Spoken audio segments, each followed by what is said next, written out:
Bullet ಬಸ್ಸಿಯ ಕೇಳಿದಿರಲ್ಲ, ಇವತ್ತೊಬ್ಬರನ್ನ ಪರಿಚಯ ತುಂಬ ಜನರಿಗೆ ಗೊತ್ತಿದೆ, ನೋಡಿರ್ತೀರಿ. ಈಗ ಶಿಗ್ಲಿ ಬಸ್ಯ ಬೆಂಗಳೂರಿನ ಸೆಂಟ್ರಲ್ ಜೈಲಿನಂತೆ ಬಳ್ಳಾರಿ ಜೈಲಲ್ಲೂ ಗಾಂಜಾ ಮತ್ತು ಇನ್ನಿತರ ಮಾದಕ ವಸ್ತುಗಳು ಸಿಗುತ್ತಂತೆ. ಆದ್ದರಿಂದ ದರ್ಶನ್ ಅವರನ್ನ ತಿಹಾರ್ ಜೈಲಿಗೆ ಹಾಕಬೇಕು ಅಂತ ಮಾಜಿ ಖೈದಿ ಒಬ್ಬರು ಹೇಳಿದ್ದಾರೆ. ಅವರ ಮಾತನ್ನೊಮ್ಮೆ ಕೇಳ್ಕೊಂಬನ್ನಿ. ಶಿಗ್ಲಿ Basya, over to you.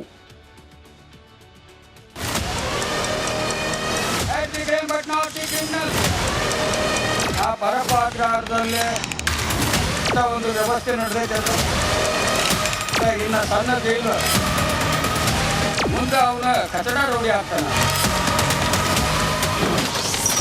Darshan ಭದ್ರತೆ ಬಗ್ಗೆ ನನಗೆ ಚಿಂತೆ ಆಗಿದೆ. ಇವತ್ತು ದರ್ಶನ್ ಅವರ ಪರಪ ಅಗ್ರಹಾರದಲ್ಲಿ ಇದ್ದಾಗನ ಇಂಥ ಒಂದು ವ್ಯವಸ್ಥೆ ನಡೆದೈತೆ ಅಂದ್ರೆ ಇನ್ನು ಸಣ್ಣ ಜೈಲು, ಯಾಕಂದ್ರೆ ಜನಸಂಖ್ಯೆ ಇರ್ತಕ್ಕಂಥ ಸಣ್ಣ ಜೈಲು. ಯಾಕಂದ್ರೆ ಹೆಬಿಚೋಲ್ ಇರ್ಬೋದು, ಪ್ರತಿಯೊಬ್ಬರು ಶಿಗ್ಲಿ ಬಸ್ಸನ್ ಅಂತ ಬುದ್ಧಿವಂತರು, ಕ್ರಿಮಿನಲ್ಗಳು, ನೆಟೋರಿಸ್ಗಳು, ನಕ್ಸಲ್ಗಳು, ಪ್ರತಿಯೊಂದು ಹ್ಯಾಬಿಚೋಲ್ಗಳು ಅಲ್ಲಿ ಇರ್ತಾರೆ. ನಟ ದರ್ಶನ್ರನ್ನ ತಿಹಾರ್ ಜೈಲಿಗೆ ಹಾಕಬೇಕು. ದರ್ಶನ್ ಅವರಿಗೆ ಒಂದು ನ್ಯಾಯ ಸಿಗಬೇಕಂದ್ರೆ ಅವ್ರ ಹೆಂಡತಿ, ಮಕ್ಕಳು ಮತ್ತು ವಕೀಲರು ಆ ಒಂದು ವ್ಯವಸ್ಥೆಯನ್ನು ಮುಂದಿಟ್ಕೊಂಡು ತಿಹಾರ್ ಜೈಲಿನಲ್ಲಿ ಅವ್ರನ್ನ ಸೇಫ್ ಆಗಿಟ್ಟು ಆ ಪ್ರಕರಣ ಅತಿ ಶೀಘ್ರದಲ್ಲಿ 11 ತಿಂಗಳದೊಳಗೆ ಈ ಒಂದು ಕೇಸಿನ ತೀರ್ಪು ನ್ಯಾಯಾಂಗದಿಂದ ಹೊರ ಬಿತ್ತಂದ್ರೆ ಅವನಿಗೆ ಮುಂದೆ ಅಪರಾಧಿ ಆದರೆ ಶಿಕ್ಷೆ ಅನುಭವಿಸ್ತಾನೆ ಸ್ವತಂತ್ರವಾಗಿ, ನಿರಪರಾಧಿ ಆದರೆ ಇವತ್ತು ಅವನಿಗೆ ಆದಂಥ ನೋವುಗಳನ್ನ ಮಾನವ ಹಕ್ಕು ಆಯೋಗದಿಂದ ಪಡ್ಕೊತಾನೆ. ನಾನೇ ಪಾರಿವಾಳದಿಂದ ಗಾಂಜಾ ತರಿಸಿದ್ದೇನೆ. ನೀವು ಎಂಥ CC ಕ್ಯಾಮ್ರಾ ಅಳವಡಿಸ್ರಿ, ಯಾವುದೇ ಅಳವಡಿಸ್ರಿ, ಇವತ್ತು ಪಾರಿವಾಳ ಕಡೆಯಿಂದ ಗಾಂಜಾ ತರಿಸಿ ಸೇದಿದಂಥ ದಾಖಲೆ ಬರೆದಂಥ ಬಸ್ಯ ಇದ್ದೇನೆ. ಅದಕ್ಕೋಸ್ಕರ ನನ್ನ ಆ ಜೈಲು ಇತಿಹಾಸನ ತಿಳ್ಕೊಬೇಕಾದ್ರೆ ಎಳೆಯಾಗಿ ಬಿಚ್ಚಿ ಹೇಳಿದ್ರೆ ಎಲ್ಲ ಅಪರಾಧ ಕರ್ನಾಟಕ ಜೈಲಾಗತಿ, ಜೈಲು ಕರ್ನಾಟಕ ಆಕತಿ. ದೊಡ್ಡ ದೊಡ್ಡ ಅಧಿಕಾರಿಗಳನ್ನ ವಜಾ ಮಾಡಿ head the crime but not the criminal. ಇವತ್ತು ಅಮಾಯಕ ಪೊಲೀಸರನ್ನು ಸಸ್ಪೆಂಡ್ ಮಾಡಿದ್ರಲ್ಲ, DIG ಮಾಡಿರಿ, IG ಮಾಡಿರಿ, ಜೈಲು ಅಧೀಕ್ಷಕರನ್ನು ಮಾಡಿರಿ. ಅವ್ರ ಮುಖಾಂತರದಿಂದ, ಅವರ ಬೆಂಬಲದಿಂದ, ರಾಜಕೀಯ ಬೆಂಬಲದಿಂದ ಇವತ್ತು ಒಬ್ಬೊಬ್ಬ ರೌಡಿಗೂ 10 ಮಂದಿ ಶಾಸಕರು ಬೆಂಬಲ ಕೊಡ್ತಾರೆ. ಇದಕ್ಕೇನಂತೀರಿ? ಜೈಲು ರೌಡಿನ ಬೇರೆ, ರಿಯಲ್ ರೌಡಿನ ರಾಜಕಾರಣಿಗಳು. ಅದಕ್ಕೋಸ್ಕರ ಇವತ್ತು head the crime but not the criminal. ಅಪರಾಧವನ್ನು ದೇಶಿಸಿ ಅಪರಾಧಿಯನ್ನು ದೇಶಿಸುವುದರಲ್ಲಿ ಹಕ್ಕೆ ಯಾವುದೂ ಇದೆಯಲ್ಲ.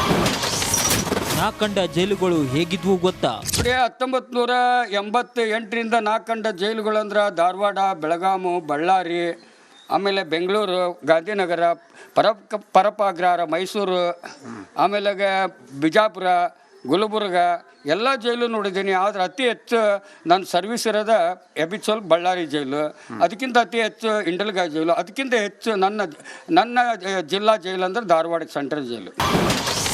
ಎಂತೆಂಥ ರೌಡಿಗಳನ್ನ ನಾನು ಕಂಡಿಲ್ಲ.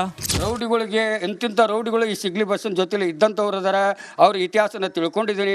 ಪ್ರತಿಯೊಂದು 511 ಕ್ರಿಮಿನಲ್, 158 ಸಿವಿಲ್, ಆಡೋ ಮಕ್ಕಳಿಗೂ ಅಚ್ಚ ಕನ್ನಡದಲ್ಲಿ ನನ್ನ ಕರ್ನಾಟಕದ ಕನ್ನಡಿಗರು ಅಷ್ಟೇ ಅಲ್ಲ, ಭಾರತೀಯರಿಗೂ ತಲೆಯಲ್ಲಿಟ್ಟರೆ ನಿಜವಾಗಿ ಕಾನೂನು ಚಿಕ್ಕದಾಗ್ತೈತಿ, ಜೈಲು ಚಿಕ್ಕದಾಗ್ತೈತಿ. ಇಂಥ ದರ್ಶನ್ ಅವರು ಅರ್ಥ ಮಾಡಿಕೊಂಡು ಒಳ್ಳೆ ಜೀವನ ಮಾಡಲಿ ಅನ್ನೋದೇ ನನ್ನ ಆಸೆ. ದರ್ಶನ್ ಅವರಿಗೆ ಶಿಕ್ಷೆ ಕೊಡಿಸ್ಬೇಕು ಅನ್ನೋದು ಉದ್ದೇಶ ಯಾರ್ದಿಲ್ಲ.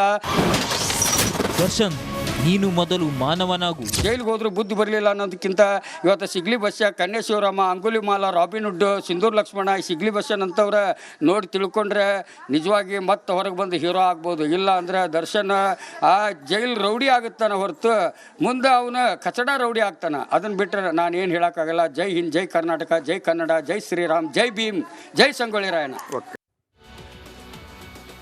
ಯಾರು ಗೊತ್ತಾ ಈ ಶಿಗ್ಲಿ ಬಸ್ಯ? ನೀವು ರಾವಣನಿಗೆ ಬುದ್ಧಿವಂತಿಕೆಯಲ್ಲಿ 10 ತಲೆ ಅಂತ ಹೇಳ್ತಿರೋಲ್ಲ, ಬುದ್ಧಿವಂತಿಕೆಯಲ್ಲಿ 100 ತಲೆ ಇದೆ ಶಿಗ್ಲಿ ಬಸ್ಯನಿಗೆ. ಕತೆ ಹೇಳ್ತೀನಿ ಕೇಳಿ, ಆಶ್ಚರ್ಯ, ಫ್ಯಾನ್ ಆಗೋಗ್ಬಿಡ್ತೀರಿ. ತಲೆ ಇದ್ದರೆ ಶಿಗ್ಲಿ ಬಸ್ಯನ್ ಅಂತ ತಲೆ ಇರಬೇಕು. ಏನು 1989ರಲ್ಲಿ ಜಡ್ಜ್ ಮನೆಗೆ ಕನ್ನ ಹಾಕಿದ್ದ ಬಸ್ಯ. ಜಡ್ಜ್ ಮನೆಗೆ 17 ವರ್ಷಕ್ಕೆ ಜಡ್ಜ್ ಮನೆಯಲ್ಲೇ ಕಳವು ಮಾಡಿದ್ದ. ಅವನು 17 ವರ್ಷ ಆಗ ಅದೇ ಜಡ್ಜ್ ಹೇಳ್ತಾರೆ, ನೀನು ಒಪ್ಕೋ, ಕಡಿಮೆ ಶಿಕ್ಷೆ ಆಗುತ್ತಾ ಜಡ್ಜ್ ಹೇಳ್ತಾರಂತೆ. ಆದರೆ ಜಪ್ಪಯ್ಯ ಅಂದರೂ ಒಪ್ಪಲಿಲ್ಲ ಶಿಗ್ಲಿ ಬಸ್ಯ. ದೂರು ಕೊಟ್ಟ ಜಡ್ಜು ತೀರ್ಪು ಕೊಡುವಂತಿಲ್ಲ. ಅವರೇ ದೂರು ಕೊಟ್ಟಿದ್ದು, ಕಳ್ಳತನ ಮಾಡಿದ, ಅವ್ರು ತೀರ್ಪು ಕೊಡುವಂಗಿಲ್ಲ. ಜಡ್ಜ್ ಮನೆಯಲ್ಲೇ ಕದ್ದಿದ್ದಕ್ಕೆ ಲಾಯರ್ ಹಿಂದೇಟಾಕ್ತಾರೆ. ಸವಣೂರು ಕೋರ್ಟ್ನಲ್ಲಿ ವಿಚಾರಣೆ ನಡೆಯುತ್ತೆ. ಕಳವು ಮಾಡಿದ್ದೇನೆ ಅಂತ ಒಪ್ಪಿದ್ದಂತೆ ಬಸ್ಯಾಗೆ 4 ವರ್ಷ 4 ತಿಂಗಳು ಶಿಕ್ಷೆ ನೀಡಿದ ಜಡ್ಜು. ಒಪ್ಪುತ್ತಿದ್ದ ಹಾಗೆ ಶಿಕ್ಷೆ ಕೊಟ್ಟಿದ್ದಕ್ಕೆ ಮೇಲ್ಮನವಿ ಆಗ್ತಾನೆ. ಧಾರವಾಡ ಕೋರ್ಟ್ನಲ್ಲಿ ಉಲ್ಟಾ ಹೊಡಿತಾನೆ ಬಸ್ಯ. ಪೊಲೀಸ್ ಧಮಕಿ ಹಾಕಿದ್ದಕ್ಕೆ ಒಪ್ಪದೆ ಅಂತ ಬಸ್ಯ ಹೇಳ್ತಾನೆ. ತನ್ನ ಪರ ತಾನೇ ವಾದ ಆರಂಭಿಸ್ತಾನೆ ಈತ ಬಸ್ಯ. ಆದರೆ ಬಸ್ಯ ವಿರುದ್ಧ ಯಾವುದೇ ಸಾಕ್ಷ್ಯ ಇರಲಿಲ್ಲ. ಸರಿ ಕಳ್ಳತನ ಮಾಡಿದ್ಯಾ ಇಲ್ವಾ ಅಂತ ಹೇಳು ಅಂತ ಜಡ್ಜ್ ಹೇಳ್ತಾರಂತೆ. ಗೊತ್ತಾಗ್ತಿಲ್ಲ ಸ್ವಾಮಿ, ನೀವು ತೀರ್ಪು ಕೊಡಿ, ಆಮೇಲೆ ಹೇಳ್ತೀನಿ ಅಂದಂತೆ ಬಸ್ಯ. ಜಡ್ಜ್ ಏನು ಮಾಡಿದರು, ಸಿಗ್ಲಿ ಬಸ್ಯ ತಪ್ಪು ಮಾಡಿಲ್ಲ, ನಿರಪರಾಧಿ ಅಂತ ಹೇಳಿಬಿಟ್ರು. ತೀರ್ಪು ಕೊಟ್ಟ ನಂತರ ನೋಡಿ, ತೀರ್ಪು ಕೊಟ್ಟ ನಂತರ ಚೇಂಜ್ ಮಾಡೋಂಗಿಲ್ಲ, ಈಗ ಸತ್ಯ ಹೇಳ್ತೀನಿ ಅಂತ ಹೇಳ್ತಾನಂತೆ. ಏನು, ನಾನು ಕಳ್ಳತನ ಮಾಡಿದ್ದು ಸತ್ಯ ಅಂತ ಸಿಗ್ಲಿ ಬಸ್ಯ ಒಪ್ಕೊಂಡ್ಬಿಡ್ತಾನೆ. ಸಿಗ್ಲಿ ಬಸ್ಯ ಮಾತು ಕೇಳಿ ಕಕ್ಕಾಬಿಕ್ಕಿ ಆಗ್ಬಿಡ್ತಾರೆ ವಕೀಲರಲ್ಲ. ಸೊ ಹಾಗಾಗಲಿ ಸಿಗ್ಲಿ ಬಸ್ಯನ ಬಗ್ಗೆ ಇನ್ನೂ ಕೂಡ ಕತೆ ನಿಮ್ಗೆ ಹೇಳ್ತೀನಿ. ತಾನೇ ವಾದ ಮಾಡ್ತಾನೆ. ಆಮೇಲೆ ಗೊತ್ತಲ್ಲವ, ರಾಬಿನ್ಹುಡ್ಡು, ಸೂಪರ್ಮ್ಯಾನು ಎಲ್ಲರಿಗೆ ತನ್ನಿಂತಾನೆ ಹೋಲಿಸ್ಕೊತಾನೆ. ಬಟ್ ಇವೆಲ್ಲದರ ನಡುವೆ ಆತ ಹೇಳೋದ್ರಲ್ಲಿ ಕೆಲವು ಸತ್ಯಾಂಶಗಳಿತ್ತು. ಹಾಗಾಗಿ ಅದನ್ನು ನಾವು ನಿಮ್ಮ ಮುಂದೆ ಇಟ್ವಿ. ತುಂಬ ಮನ ಪರಿವರ್ತನೆಗೊಂಡಿದ್ದಾನೆ, ಅದನ್ನೇ ಅವನು ಹೇಳ್ತಿರೋದು. ಮನ ಪರಿವರ್ತನೆಗೊಂಡ ಕಾರಣಕ್ಕಾಗಿ ಸಿಗ್ಲಿ ಬಸ್ಯಾನಂತ ಖತರ್ನಾಕ್ ಕೂಡ ಗೊತ್ತಾ. ಎಲ್ಲಿ ತನಕ ಅಂತಂದರೆ ಸಿಗ್ಲಿ ಬಸ್ಯಾನ ಹೆಂಡತಿ ಪಂಚಾಯತ್ ಪ್ರೆಸಿಡೆಂಟು. ಎಲ್ಲಿ ಈತ ಫಸ್ಟ್ ಟೈಮ್ ಎಲ್ಲಿ ಕಳ್ಳತನ ಮಾಡಿದ್ನೋ ಅದೇ ಪಂಚಾಯತ್ಗೆ ಸಿಗ್ಲಿ ಬಸ್ಯಾನ ಹೆಂಡತಿ ಪ್ರೆಸಿಡೆಂಟು. ಅಂದರೆ ಮನ ಪರಿವರ್ತನೆ ಆಗಿ ನೀವು ರುಬಾಬ್ ತೋರಿಸಿದ್ರೆ ಆಗಲ್ಲ. ಅದನ್ನೇ ಬಸ್ಯ ಕೂಡ ಹೇಳ್ತಾ ಇರುವಂಥದ್ದು. ಎನಿವೇ, ಇದು ಇವತ್ತಿನ ಕರ್ನಾಟಕ ಪ್ರೈಮ್ ಟೈಮ್. ನಾಳೆ ಇದೇ ಸಮಯಕ್ಕೆ ಮತ್ತೆ ಭೇಟಿಯಾಗೋಣ. ರಿಪಬ್ಲಿಕ್ ಕನ್ನಡ, ಇದು ನಿಮ್ಮ ಧ್ವನಿ. ಸಮಾಜ ವಿಧ್ವಂಸಕ ಕೃತ್ಯದಲ್ಲಿ ಭಾಗಿಯಾದವರು, ಕೊಲೆ ಆರೋಪಿಗಳು, ಕೊಲೆ ಮಾಡಿದವರು, ದರೋಡೆ ಮಾಡಿದವರು, ಡಕಾಯಿತಿ ಮಾಡಿದವರು. ಇವತ್ತು ಕೂಡ ದರ್ಶನ್ ಒಂದು ವೇಳೆ ನೋಡಿ ವಿಲ್ಸನ್ ಗಾರ್ಡನ್ ನಾಗ ಕರೆದಾಗ ಬಂದು ಕೂತ್ಕೋಬೇಕಾದಂಥ ಅನಿವಾರ್ಯತೆ ಬಂದಾಯಿತು.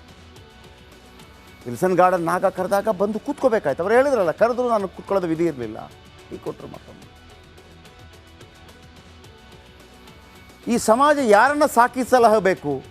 ಈ ದೇಶವನ್ನು ಉದ್ಧಾರ ಮಾಡುವಂಥ, ಈ ದೇಶದ ಬಗ್ಗೆ ಆಲೋಚನೆ ಮಾಡುವಂಥವ್ರನ್ನ ಸಾಕಿ ಸಲಹಬೇಕಾ, ಗೂಂಡಾಗಳನ್ನು ಸಲಹಬೇಕಾ? ಯಾಕೆ ಬೇಕು ನಮಗೆ ಗೂಂಡಾಗಳು? ಯಾಕೆ ಬೇಕು 10 ಕೊಲೆ ಆರೋಪಿಗಳು? ಯಾಕೆ ಡಕಾಯಿತಿ ಆರೋಪಿಗಳು? ಒಂದು ಸಲ 2 ಸಲ ಅರ್ಥ ಆಗತ್ತೆ, ಏನೋ ತಪ್ಪಿನಿಂದ ಮಾಡಿರ್ತಾರೆ, ಸರಿ ಆಗ್ತಾರೆ. 10 ಸಲ ಮಾಡಿದವರು ಒಳಗಿದ್ದಾರೆ. ಯಾಕೆ ಅವರನ್ನು ಸ್ಪೂನ್ ಫೀಡಿಂಗ್ ಮಾಡಿಕೊಂಡು ನಾವು ಸಾಕಬೇಕು? ನೋಡಿ, ಈಗೇನಾಗಿದೆ ಬಳ್ಳಾರಿಯಲ್ಲಿ ಏನಾಗಿದೆ, ದರ್ಶನ್ ಬಳ್ಳಾರಿ ಜೈಲಿಗೆ ಎಂಟ್ರಿ ಆಗ್ತಾ ಇದ್ದಂತೆ ಕಾಕಿ ಶಾಕ್ ಕೊಟ್ಟಿದೆ. ಬೆಂಗಳೂರಿನಲ್ಲಿದ್ದಷ್ಟು ಬಳ್ಳಾರಿಯಲ್ಲಿ ಸುಖಿ ಜೀವನ ಖಂಡಿತವಾಗಲೂ ಸಿಗಲ್ಲ. ಜೈಲಿನ ನಿಯಮ ಪಾಲನೆ ಮಾಡಲು ದರ್ಶನ್ಗೆ ಸೂಚನೆಯನ್ನು ಕೊಡ್ತಾರೆ. ದರ್ಶನ್ ಹಾಕಿದ್ದ ಬೆಳ್ಳಿ ಕಡಗ ತೆಗೆಸಿದ್ದಾರೆ, ಸನ್ಗ್ಲಾಸ್ ಬಿಚ್ಚಿಸಲಾಗಿದೆ, ಕತ್ತಿನಲ್ಲಿ ಹಾಕಿದ್ದ ಮಣಿಸರ ದಾರವನ್ನು ಬಿಚ್ಚಿಸಲಾಗಿದೆ, ಕೈಗೆ ಕಟ್ಟಿದ್ದ ಕೆಂಪು ದಾರವನ್ನು ಕೂಡ ತೆಗೆಸಿದ್ದಾರೆ ಜೈಲು ಅಧಿಕಾರಿಗಳು. ಜೊತೆಗೆ ದರ್ಶನ್ಗೆ 511 ಖೈದಿ ನಂಬರ್ ಅನ್ನು ಕೂಡ ಅಧಿಕಾರಿಗಳಿಗೆ ಕೊಟ್ಟಿದ್ದಾರೆ. ಈ ನಡುವೆ ರಾಜಣ್ಣ ಮಾತಾಡಿದ್ದಾರೆ. ಯಾರು ರಾಜಣ್ಣ? ಸಹಕಾರಿ ಸಚಿವರು. ದೇಶದಲ್ಲಿ ದರ್ಶನ್ ಸುದ್ದಿ ಒಂದೇ ಇರೋದಾ?